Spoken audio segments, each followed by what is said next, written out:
धनु राशि वालों, आप सभी का स्वागत करते हैं धनु राशि भिंड यूट्यूब चैनल में। बंधुओं, इस पूरे पितृ पक्ष में एक बात हमारी मान लेना, आपकी जिंदगी बदल जाएगी। इस बात का हम आपसे दावा करते हैं। बस तकिए के नीचे इस एक चीज को रख कर रोज प्रतिदिन आपको सोना है। और यह चीज क्या है, कितने की है? सिर्फ 2 रुपए की है। छोटी सी एक चीज है, लेकिन यह कोई साधारण चीज नहीं है। यह एक प्राचीन महाविद्या है। इस चीज के प्रयोग के कुछ विशेष नियम हैं, कुछ संस्कार हैं। छोटे छोटे नियम अवश्य हैं, लेकिन इन नियमों से यह चीज जागृत हो उठती है। और जब आप इसे पितृपक्ष के दौरान अपने तकिए के नीचे रख कर सोते हैं, तो आप जानते ही हैं कि नींद में हमारा सूक्ष्म शरीर ब्रह्मांड के अनंत लोकों की यात्रा करता है, जिसमें वह आपके पितृलोक में भी अवश्य ही जाएगा। तो जब आपके पितरों से उसकी मुलाकात होगी, तब ही आपके जीवन में भयंकर चमत्कार होने शुरू हो जाएंगे। और फिर आपकी हर एक इच्छा, हर एक मनोकामना चुटकियों में पूरी होती आपको स्वयं को दिखाई देगी। बंधुओं, यकीन मानिए, यह कोई साधारण चीज नहीं है। इस चीज के बारे में अब तक आपको किसी ने भी नहीं बताया है, और हम स्वयं भी अपने इस कार्यक्रम में आपको पहली बार इस एक महाभयंकर महाप्राचीन विद्या के बारे में बताने जा रहे हैं। तो जयकारा बोलो माता रानी का, माँ भद्रकाली की जय बोलो, पितृ देवताओं की जय बोलो। बंधुओं, कभी कभी जीवन में ऐसा होता है कि इंसान लगातार जब तकलीफों से जूझता रहता है, मेहनत करता रहता है, कष्ट जीवन की समाप्ति ही नहीं होते हैं, तो उसे ऐसा लगने लगता है कि अब जीवन में सिवाय कष्ट और परेशानियों के कुछ भी नहीं है। केवल उसे जीवन मिला ही इसलिए है कि वह किसी जन्म का, किसी पिछले कर्म का पाप भोगने के लिए पैदा हुआ है, और शायद इसी की सजा उसे प्राप्त हो रही है, जिससे लगातार उसके कष्ट समाप्त ही नहीं हो रहे हैं। लेकिन बंधुओं, हम आपको बता दें कि यह बात बिल्कुल भी सत्य नहीं है। हमारे देखते देखते ही कई ऐसे उदाहरण हैं कि लोग बहुत ज्यादा परेशान थे। कुछ लोगों ने तो कभी कभी आत्महत्या के विषय में भी विचार किया। इतना अधिक जीवन ने उन्हें प्रताड़ित किया, परेशान किया। लेकिन जब उन्होंने हिम्मत नहीं हारी, ईश्वर में पूर्ण विश्वास और भरोसा किया, और कुछ छोटे छोटे उपाय जो हमने उन्हें बताए, उन्होंने अपने जीवन में करना शुरू किया, तो अचानक जब उनके पुण्य का घड़ा पूरा भर गया, तो कुछ ऐसा क्रांतिकारी और विस्फोटक उनके जीवन में हो गया कि हर तरफ से उनके जीवन में धन दौलत आनी शुरू हो गई। रिश्ते नातों में भी उनका वर्चस्व मजबूत होने लगा। हर तरफ से उनके जीवन में सुख और शांति आने लगी। बंधुओं, जहां सुमति तहां संपत्ति नाना, हमारे शास्त्रों में यही लिखा है। जब इंसान के पास सुमति आ जाती है, यानी कि ऐसी बौद्धिक क्षमता कि जिससे वह जो निर्णय लेगा वह सही साबित होगा, तो उसके घर में तरह तरह की संपत्तियां आ जाती हैं। और इंसान की बुद्धि इस प्रकार की सकारात्मक केवल दैवीय कृपा से ही हो सकती है। तो ऐसा ही उन लोगों के साथ भी हुआ कि उन्होंने जब उपाय करने शुरू करे, पूरे आस्था और विश्वास के साथ भगवान की भक्ति में लीन होना शुरू किया, तो उनकी सुमति बदल गई, यानी कि उनकी बुद्धि में देवताओं की कृपा और आशीर्वाद दिखने लगा। और उनके नतीजे ऐसे हुए कि हर एक निर्णय में उनकी जीत होती चली गई। छोटे से छोटे काम की शुरुआत भी की, तो उसमें भी बहुत तरक्की हुई। तो बंधुओं, कहने का मतलब यह है कि हिम्मत कभी जीवन में हारनी नहीं चाहिए, और हर वक्त कुछ न कुछ प्रयास अपनी हार को जीत में बदलने के लिए करते रहना चाहिए। जरा भगवान श्री राम के चरित्र को याद करके तो देखिए। जब इतने सुकुमार, इतने सुकोमल राजकुमार प्रभु श्री राम को वनवास मिला होगा, तो उन्हें कितना कष्ट हुआ होगा। लेकिन इतना ही काफी नहीं था कि उनकी धर्म पत्नी हमारी माता सीता का भी अपहरण कर लिया गया। तो बेचारे कितने व्याकुल और परेशान हुए होंगे। अब अगर हिम्मत हार कर बैठ जाते, तो ना तो कभी सीता माता से उनकी भेंट ही हो पाती, और ना ही रावण जैसे महाखली, महादुष्ट, महादुरात्मा का प्राणांत ही कर पाते। तो हिम्मत हारने का कोई भी विकल्प नहीं है। अगर आपने जीवन में हिम्मत हार ली और परिस्थितियों के आगे घुटने टेक दिए, तो असल में आपने ईश्वर के विरुद्ध कार्य किया है। क्योंकि ईश्वर ने भी जब जब इस संसार में जन्म लिया है, तो उसने भी हमेशा संघर्ष को ही प्राथमिकता दी है, और अंतिम सांस तक प्रयास किए हैं। तो कहने का मतलब बंधुओं यह है कि हम जो आपको इस एक चीज के बारे में बताने जा रहे हैं, आप इस एक चीज का प्रयोग करना तो शुरू करिए। उसके बाद जो नतीजे आपको मिलने शुरू होंगे उनके बारे में आप हमें बताते जाना। हम आपसे कहते हैं कि आपके जीवन में 100% चमत्कारी सकारात्मक बदलाव होंगे, और जब आपको स्वयं को नतीजे सकारात्मक दिखाई देंगे तो आप खुद ही फिर इसका प्रयोग लगातार करते रहेंगे। प्रत्यक्ष को प्रमाण क्या, हम तो जो बातें कहते हैं वे पूर्ण रूप से प्रामाणिक होती हैं, व्यवहारिक होती हैं, हमारे शास्त्रों से और पुराणों से निकाली गई होती हैं, तो हमें तो पूर्ण भरोसा होता है। बस आप इन्हें उपयोग करके देखिए और आपको भी भरोसा हो ही जाएगा। तो अब आपके मन में यह प्रश्न तो अवश्य उठ रहा है कि आखिर 2 रुपए में कौन सी ऐसी चीज आ जाएगी जिसका इतना जबरदस्त नतीजा निकलेगा, परिणाम होगा, और यदि यह चीज इतनी ही सस्ती है और इतनी ही सरल है तो फिर इसे हर कोई क्यों नहीं प्रयोग करने लगता, तो उसका भी जीवन बदल जाए, लोग क्यों कष्ट सह रहे हैं। तो बंधुओं, आपका सोचना भी बिल्कुल सही है, लेकिन यहाँ पर मूल विषय यह है कि चीज के बारे में जान लेने मात्र से कुछ नहीं हो जाता, हमें उस चीज की ऊर्जाओं को जगाना पड़ता है। ऊर्जाओं को जगाने के बाद ही उस चीज का सही प्रयोग किया जा सकता है, और फिर विधि विधान भी तो कुछ होता है। बिना विधि विधान के तो आप कुछ भी करेंगे सफलता नहीं मिलेगी। अब छोटा सा रुद्राक्ष हो या कोई रत्न हो या फिर अष्ट धातु की बनी हुई एक मामूली सी अंगूठी ही क्यों ना हो, आप उसे भी जब धारण करते हैं तो उसे जागृत करना पड़ता है, प्राण प्रतिष्ठित करना पड़ता है, तभी जाकर उसकी ऊर्जाओं का आपको लाभ मिलना शुरू होता है। तो यूं ही चीजों को प्रयोग कर लेने से कुछ नहीं हो जाता, लेकिन अगर उनकी प्राण जागृति कर दी जाए, उनकी ऊर्जा का मंत्रों के द्वारा जागरण कर दिया जाए, तो उनका बड़ा ही क्रांतिकारी लाभ प्राप्त हो जाता है। जी हाँ बंधुओं, तो बस अब सही समय आ चुका है। यह पितृपक्ष आपके जीवन में भयंकर चमत्कारी परिणाम लेकर आने वाला है, और यह सब कुछ होगा जब आप इस एक चीज का प्रयोग करना शुरू करेंगे। इस कार्यक्रम को बनाने में हमने बहुत मेहनत की है और बहुत सोच समझकर एक एक करके चीजों को आपके लिए व्यवस्थित किया है। अब हम चाहते आपसे बस इतना है कि आप इस कार्यक्रम को अंत तक देखें, इस चीज के बारे में समझें, इसके विधि विधान को समझें। बहुत कम मेहनत लगेगी आपकी, बहुत ही कम प्रयास लगेगा, लेकिन लाभ आपको बहुत अधिक होंगे, हम इस बात की गारंटी देते हैं। अब यदि आप इसे देखेंगे, समझेंगे, जीवन में खुशियां हासिल करेंगे, तो हमें लगेगा कि हमारा प्रयास सफल हो रहा है, माता रानी के प्रति हमारी भक्ति भी सफल हो रही है, क्योंकि उन्हीं की प्रेरणा से, उनके आशीर्वाद से ही तो हम ऐसे अद्भुत कार्यक्रमों का निर्माण कर पाते हैं। तो उम्मीद करते हैं कि आप अंत तक अवश्य ठहरेंगे, इस कार्यक्रम में बताई गई जानकारी का पूरा लाभ अवश्य लेंगे और हमारी भावनाओं को भी निश्चित ही समझेंगे, क्योंकि हम जो भी कार्य करते हैं वह पवित्र भावनाओं से ही करते हैं, माता रानी को समर्पित करते हुए ही करते हैं।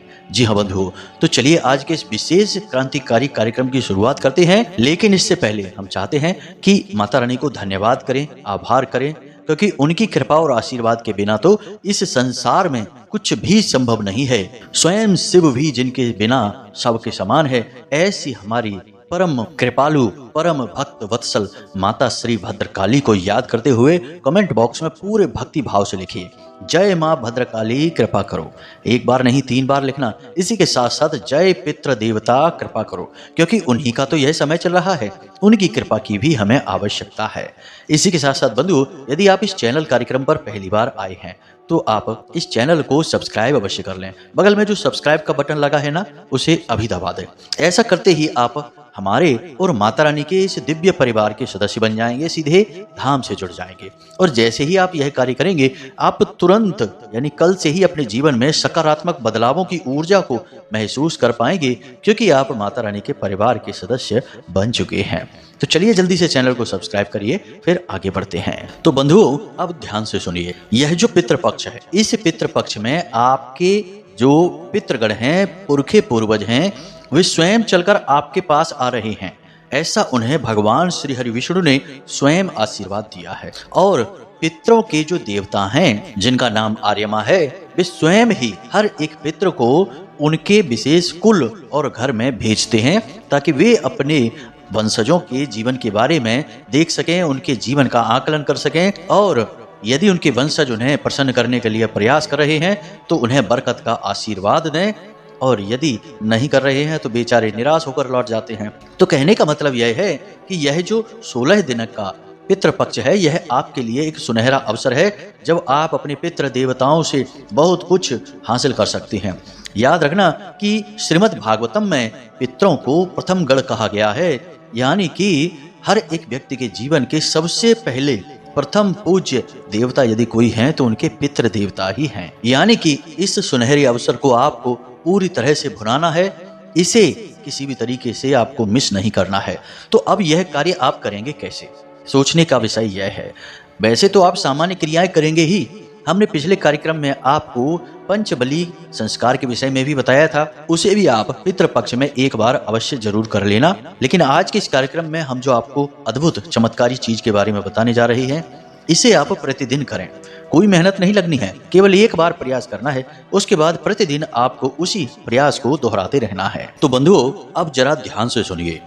यहाँ पर हम बात करने वाले हैं पितृ देवता से जुड़े हुए यंत्र के बारे में। अब यह यंत्र क्या होता है, जरा इसके विषय में आप समझिए। यंत्र जैसे कि मशीन को ही हम हिंदी में यंत्र कहते हैं। अब जिस प्रकार यंत्र कार्य करता है, उसी प्रकार देवी देवताओं से जुड़े हुए यंत्र भी कार्य करते हैं। हर एक देवी देवता का अपना विशेष यंत्र होता है। अब उसे हम यंत्र इसलिए कहते हैं क्योंकि उस यंत्र के अंदर एक विशेष तरीके का पैटर्न बना होता है, यानी एक आकृति बनी होती है, और उस आकृति के अनुसार उसमें कुछ विशेष अंक लिखे गए होते हैं। अब उन आकृति के अनुसार उन अंकों की ऊर्जा कुछ इस प्रकार से प्रवाहित होती है जो उस दिव्य शक्ति को आकर्षित करती है। कहने का मतलब यह है कि आपका मोबाइल फोन है, यह भी एक यंत्र है। अब मोबाइल के टावर से निकलने वाली जो तरंगे हैं, उन्हें हर एक यंत्र से नहीं पकड़ा जाता, लेकिन आपका मोबाइल फोन उन तरंगों को आसानी से पकड़ लेता है। इसीलिए आपको बिना किसी तार के कनेक्शन के यूं ही बात करने को मिल जाती है, तस्वीरें देखने को मिल जाती हैं। मोबाइल फोन में जो भी कुछ आता है वह हवा में ही तो तैर कर आता है। अब मोबाइल फोन उन्हें कैच कर लेता है, पकड़ लेता है। लेकिन यह कैसे करता है? क्योंकि मोबाइल के अंदर कुछ इस प्रकार की मशीनी व्यवस्था होती है जो उन तरंगों को पहचान कर उन्हें कैच कर लेती है और अपना काम करती है।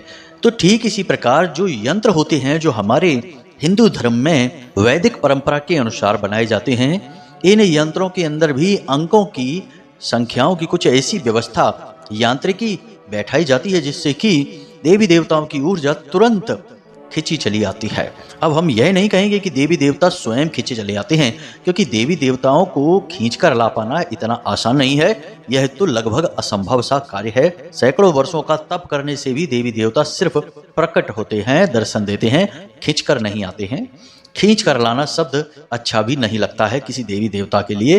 तो हम यह कहेंगे कि उनकी ऊर्जा यहाँ तक आ जाती है। जी हाँ बंधुओं, आकर्षित होकर। तो अब जब किसी देवी देवता के विशेष यंत्र को आप किसी विशेष विधि के साथ प्रयोग करना शुरू करते हैं, तो वह देवी देवता की विशेष ऊर्जा, सकारात्मक शक्ति आपके आसपास विचरण करना शुरू कर देती है। और जब वह आपके आसपास विचरण करेगी तो वह आपसे संपर्क करने की भी कोशिश करेगी, और जब संपर्क करेगी तो फिर वह आपकी मनोकामनाएं भी निश्चित पूरी करेगी जो आपके मन में चल रही हैं। यही है रहस्य इस प्रयोग का। तो अब आपको सारी बातें ध्यान से समझनी हैं। अभी तक हमने आपको जितने भी यंत्र बताए हैं, उन सब को हमने आपको भोजपत्र पर, अनार की कलम से, अष्टगंध की स्याही पर बनाने के लिए बोला है। कई और यंत्रों के बारे में भी हमने पहले पुराने कार्यक्रमों में आपको बताया है, लेकिन यह यंत्र बहुत ही सरल है, बहुत ही आसान है। लेकिन इसका मतलब यह नहीं कि यह शक्तिशाली नहीं है, शक्तिशाली भी बहुत अधिक है। अब जिस देवी देवता की जो मांग होती है, हम उसी मांग के अनुसार ही तो उसके लिए यंत्र, तंत्र और मंत्र की व्यवस्थाएं करते हैं। तो पितृ देवताओं की जो मांग है उसके अनुसार। अब पितृ देवताओं का जो रंग होता है वह सफेद और लाल होता है। तो अब आपको इस यंत्र को बनाने के लिए सफेद रंग का एक कागज चाहिए। अब यंत्र आप कैसे बनाएंगे, इसकी तस्वीर आप इस समय अपने मोबाइल के डिस्प्ले पर देख रहे हैं। इस तस्वीर में एक विशेष प्रकार की आकृति बनी हुई है और उस आकृति में कुछ अंक लिखे हुए हैं। इन्हीं अंकों को इसी आकृति में आपको लिख देना है। बहुत ही सरल है, पेंसिल से ही बनाया गया यह यंत्र है और सफेद रंग के कागज पर लाल रंग की कलम से बनाया गया है। आपको भी बस बिल्कुल ऐसे ही बना देना है इसको। अब यह कार्य आप पितृ पक्ष में किसी भी दिन कर सकते हैं। जब आप इस कार्यक्रम को सुन रहे हैं उसी दिन आप इसे कर सकते हैं। अब जब आप इस यंत्र को बनाने का मन बना लें तो ध्यान से सुनें कि आपको क्या क्या चीजों की आवश्यकता है। तो सबसे पहले सफेद रंग का एक कागज, फिर लाल रंग की एक कलम और उसके बाद थोड़ा सा गंगा जल, तुलसी के कुछ पत्ते और गाय के घी का एक दीपक और भगवान श्री हरि विष्णु नारायण की और माता लक्ष्मी के साथ में एक तस्वीर। इतनी चीजों की आपको आवश्यकता है। अब आप यह कार्यक्रम शाम के समय करेंगे, सूर्यास्त के बाद, यानी रात्रि में। ज्यादा रात्रि ना करें, 8-9 बजे के आसपास यह कार्यक्रम आप कर सकते हैं। तो आपको करना क्या है, स्नान आदि करने के बाद आपको भगवान के सामने बैठना है, यानी कि एक चौकी लगानी है और उस चौकी पर भगवान को स्थापित करना है। पीले रंग का वस्त्र बिछाएं और उसके ऊपर भगवान नारायण की तस्वीर को रखें। फिर उन्हें पीले रंग के पुष्प चढ़ाएं और गाय के घी का एक दीपक जलाएं। गाय का घी का दीपक जलाने के बाद उन्हें पुष्प आदि अर्पित करने के बाद फिर आप वहीं पर बैठकर इस कागज पर, सफेद रंग के एक कागज पर, छोटा सा कागज होना चाहिए, उस कागज पर आप इस यंत्र को बनाएंगे। छोटा सा ही यंत्र बनाएं। यंत्र का आकार 4 इंच बाई 4 इंच होना चाहिए, इससे बड़ा नहीं। अब इस यंत्र को आपने बना लिया। यंत्र को बनाने के बाद इसके पीछे की ओर जहां यह कागज कोरा होगा वहां पर आपको 9 बार इस मंत्र को लिखना है। याद रखना 9 पितरों का अंक होता है, तो 9 बार आपको इस मंत्र को लिखना है। मंत्र कौन सा है, आपके मोबाइल की स्क्रीन पर दिखाई दे रहा है, ध्यान से देखें। ओम श्री सर्व पितृ देवताभ्यो नमो नमः। मंत्र एक बार फिर से ध्यान से सुने। ओम श्री सर्व पितृ देवताभ्यो नमो नमः। इस मंत्र को आपको लिखना है। छोटे छोटे अंकों में आप लिखें, हैंड राइटिंग खराब होने की चिंता ना करें, आप बस इसे लिख डालें। अब यह आपका यंत्र पूर्ण रूप से तैयार हो चुका है। अब आप इस यंत्र पर थोड़ी सी गंधाक्षत लगा दें। गंधाक्षत का मतलब होता है कि पूजा में एक विशेष इत्र का प्रयोग किया जाता है जो पूजा पाठ की दुकानों पर ही मिलता है। उस इत्र को आप थोड़ा सा इस पर लगा दें। उसके बाद थोड़ी सी हल्दी और चंदन लगाकर इस यंत्र का आप पूजन करें। उसके बाद इस यंत्र को भगवान श्री हरि विष्णु के नारायण के चरणों में रख दें, क्योंकि पितरों के देवता पूजनीय तो नारायण ही हैं। हालांकि उनके अधिपति ऋषि कश्यप और माता अदिति के पुत्र आर्यमा हैं, लेकिन वे अधिपति हैं, देवता नहीं। देवता हैं भगवान नारायण। अब आपको इस यंत्र को भगवान के चरणों में रख देना है। कुछ समय के लिए इसे रखा छोड़ दें। उसके बाद जब आप सोने के लिए जाएं अपने बिस्तर में, तब आपको क्या करना है, इसे ध्यान से समझिए। फिर इसके बाद कुछ इसके संकेत आपको मिलेंगे कि आपके पितृ देवता आपसे प्रसन्न हैं, आपके साथ आपकी समस्याओं में खड़े हैं और आपकी समस्याओं का समाधान भी कर रहे हैं। अभी हमारी प्रक्रिया पूरी नहीं हुई है, तो ध्यान से सारी बातों को समझते चलना है। अब आपके जीवन में जो समस्या चल रही है, सबसे बड़ी समस्या है, चाहे वह कर्जे की समस्या है, संतान प्राप्ति की समस्या है, ये नौकरी की समस्या है, जो भी आपकी समस्या सबसे बड़ी है, मूलभूत समस्या है, आप उस समस्या के बारे में विचार करते रहेंगे। सोने जाने से आधे घंटे पहले आप किसी से भी कोई बात नहीं करेंगे, मोबाइल फोन नहीं देखेंगे। अगर बात करना पड़े ही तो कम से कम शब्दों में जवाब देंगे। अपनी तरफ से किसी से कोई चर्चा नहीं करेंगे। कहने का मतलब यह है कि आप अपने मन को, अपने चित्त को शांत करने की पूरी कोशिश करेंगे और अपने जीवन की समस्या के बारे में और पितरों के माध्यम से समस्या का समाधान करने के बारे में विचार करेंगे। आपके पितृ देवता तो आपके आसपास हैं ही, उन्हें मन ही मन बताते रहेंगे कि हे भगवान, हे हमारे पूर्वज देवताओं, हमारी समस्या का समाधान करो। हम कर्जे से बहुत परेशान हैं, हमारी दुकान बिल्कुल नहीं चल रही है, हमें नौकरी चाहिए, जो भी आपकी समस्या है। इस तरह मन ही मन इसके विषय में चर्चा करते रहें, बात करते रहें, विचार करते रहें। बंधु, बात बहुत गंभीर बता रहे हैं हम, तो आप इसे हल्के में मत लेना। जैसा हम बोल रहे हैं बिल्कुल वैसा ही आप करना, तो पहले ही दिन से आपको प्रमाण मिलेगा, हम गारंटी देते हैं। इसके बाद जब आप रात्रि में सोने जा रहे हैं, यानी आधा घंटा आपने विचार किया, उसके बाद आप सीधे अपने बिस्तर में गए। खाना आपको हल्का खाना है और हो सके तो सूर्यास्त से पहले ही आप खाना खा लें तो ज़्यादा बेहतर रहेगा, क्योंकि जब आप सोने जाएंगे उस समय आपका पेट थोड़ा सा हल्का रहेगा। अब आपको क्या करना है कि उस यंत्र को उठाना है और उसे सफ़ेद रंग के किसी अन्य कागज के बीच में रख लेना है। उसे फोल्ड करके रखें या सीधा रखें, ज़्यादा फोल्ड ना करें, एक बार ही मोड़ें अगर मोड़ना है, या सीधा रख सकते हैं तो अति उत्तम होगा। साथ ही तुलसी मैया की भी पत्तियां जो आपने तोड़ी थी दिन में, उन पत्तियों को भी उसी यंत्र के साथ उस कागज के बीच में दबा दें। अब आपको यह सामग्री अपने तकिए के नीचे चुपचाप रखनी है, कोई आपको यह करते देखे ना, कोई आपको टोके ना। उसके बाद आप सीधे होकर लेट जाएं, अपनी छाती पर दोनों हाथ रखें और पितृ देवताओं से प्रार्थना करें कि हे पितृ देवता, हमारे पुरखे पूर्वज हम इस समस्या से बहुत परेशान हैं, हमारी इस समस्या का समाधान करिए और हमें आज की रात में दर्शन देकर संतुष्ट करिए कि आप हमारे साथ हैं। इस तरह से आपको निवेदन करना है। यह जरूर कहना है कि हमें आज रात्रि में सपने के माध्यम से दर्शन देकर संतुष्ट करिए कि आप हमारे साथ हैं। यह आपको निवेदन 3 से 5 बार करना है। अब जैसे आप इस निवेदन को करेंगे उसके बाद सीधे यूं ही सो जाएंगे। बेशक आपको तुरंत नींद ना आए, लेकिन आप आंखें बंद करके लेटे रहेंगे और अपनी इसी क्रिया के बारे में सोचते रहेंगे। धीरे धीरे थोड़े समय में आपको नींद आ जाएगी। हम आपको गारंटी के साथ कहते हैं कि रात्रि में सपने में आपके पितृ पूर्वज किसी न किसी रूप में आपको अवश्य दिखाई देंगे। अब कैसे दिखेंगे, जरा ध्यान से सुनिए। आपका जो भी पुरखे पूर्वज हैं जो आपसे बहुत नजदीक थे, वे आपको सपने के माध्यम से दिखाई देंगे, जो पितृलोक में रहते हैं। या फिर भगवान भोलेनाथ दिखाई दे सकते हैं, या फिर कोई सांप दिखाई दे सकता है, या त्रिशूल दिखाई देगा, या किसी मंदिर का शिखर या शिवलिंग दिखाई देगा। ये सारी चीजों में से कुछ ना कुछ आपको अवश्य निश्चित तौर पर दिखाई ही देगा। अब हो सकता है कि पहली रात नहीं तो दूसरी रात, 3 रातों के अंदर अंदर आपके पितृ देवता आपको 100% गारंटी से सपने में दर्शन देंगे। और यदि पितृ देवता स्वयं दर्शन देते हैं, आपके पुरखे पूर्वज आपको स्वयं दर्शन देते हैं, तो वे आपसे बात भी करेंगे, आपको देखकर मुस्कुराएंगे भी। कई बार हमने यह भी देखा है कि कुछ लोगों के सिर पर हाथ फेरते हैं और उनसे कहते हैं कि तुम चिंता ना करो, हम तुम्हारे साथ हैं। ऐसी स्थिति में पितृ देवता पूरा साथ देते हैं और कुछ ही दिनों में पूरी समस्या जीवन की गायब हो जाती है। याद रखना कि जब आप किसी दिव्य शक्ति के संपर्क में आते हैं तो बेशक आपने कामना की है कि एक समस्या है, इसे दूर कर दो भगवान, लेकिन जब भगवान आएंगे तो एक ही समस्या का समाधान थोड़े ही करेंगे, फिर तो हर समस्या का समाधान होगा। यह तो बिल्कुल वैसा ही है कि जब आप अपने घर की सफाई करना शुरू करेंगे तो क्या एक ही कमरे की सफाई थोड़े ही करेंगे, आप तो पूरे घर की सफाई ही करेंगे। अब बेशक चाहे आपका मन उस एक कमरे को देखकर सफाई का हुआ हो कि भाई इस कमरे में बहुत गंदगी है, चलो आज सफाई का काम करते हैं, लेकिन फिर आप पूरे घर की ही सफाई करेंगे, पूरे घर को ही चमकाएंगे। तो वैसे ही जब देवी देवता आपके साथ आएंगे तो आपकी एक समस्या की वजह से ही आपकी ओर आकर्षित होंगे, लेकिन खाली एक समस्या का ही समाधान नहीं होगा, फिर हर समस्या का समाधान होगा, हर तरह से आपको सुख प्राप्त होगा।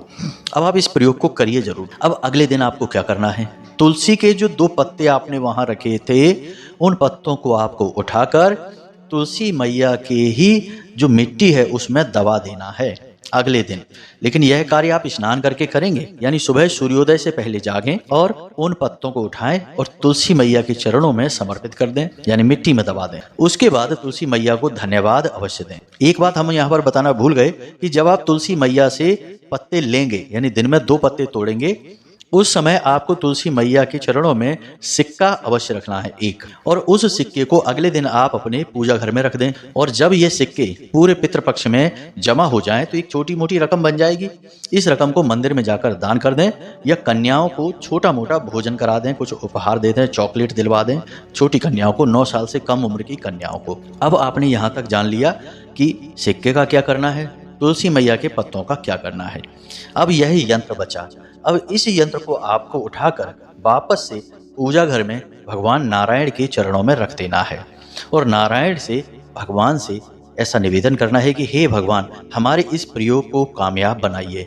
हम आपके दास हैं, आपके भक्त हैं, लेकिन मुसीबतों के मारे हैं, तो हमारी मुसीबतों का उद्धार करना, बेड़ा पार करना आपका ही धर्म है, हम आपके भरोसे हैं। इस तरह अनुनय, विनय और निवेदन तो करना ही होता है। यही तो भक्त का एकमात्र हथियार है जिससे वह भगवान को भी झुका देता है। अब यहाँ तक हमने आपको सारी जानकारी पूरे विस्तार के साथ बताई है। फिर भी यदि अब आपको कोई मन में प्रश्न उठे तो आप बेफिक्र होकर व्हाट्सएप नंबर पर मैसेज करके पूछ सकते हैं, या फिर कमेंट बॉक्स में मैसेज करके पूछ सकते हैं। हम समय मिलने पर आपकी समस्याओं का समाधान अवश्य करेंगे। इसी के साथ साथ आज के इस वीडियो को समाप्त करते हैं। आपका जीवन शुभ हो और खुशियों से भरा रहे, यही हम माता रानी से कामना करते हैं और उम्मीद करते हैं कि आप हमेशा हंसते रहेंगे, मुस्कुराते रहेंगे, सकारात्मक रहेंगे और दिन में एक बार मंदिर अवश्य जाएंगे, क्योंकि आपका उद्धार वहीं से होना है मित्रों। इसी के साथ साथ आज के इस वीडियो को विराम देते हैं। मिलते हैं अगले ज्ञानवर्धक कार्यक्रम में। तब तक के लिए धन्यवाद। जय माई की जय, माँ भद्रकाली। माता रानी आपका कल्याण करें।